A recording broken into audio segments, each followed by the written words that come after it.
Every November, millions of Americans gather around the table for one very specific reason: to eat turkey. But have you ever stopped and thought, why turkey? Not chicken, not pizza, not a giant lasagna, turkey. Turns out, the story behind it is a lot stranger than you think. Welcome to Unlogic, where we take the ordinary and uncover the unbelievable. Today we're diving into how this giant bird became the star of Thanksgiving. Let's go back to the very first Thanksgiving. You might imagine a table piled high with golden roasted turkeys, right? Well, not exactly. The Pilgrims didn't have a standard menu. They ate venison, fish, grains, maybe some wild fowl, but turkey? It was there, sure, but it wasn't the centerpiece yet. Here's a fun twist. Benjamin Franklin, yes, the guy on the $100 bill, actually wanted the turkey to be the national bird instead of the eagle. He thought eagles were lazy jerks that liked stealing food.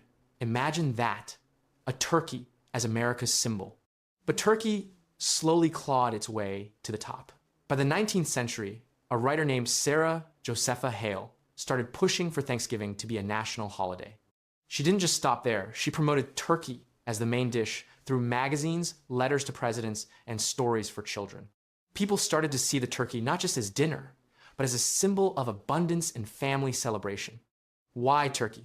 Well, for one, it's huge, big enough to feed a family, and practical because unlike venison or duck, you could actually farm it and cook it for a crowd.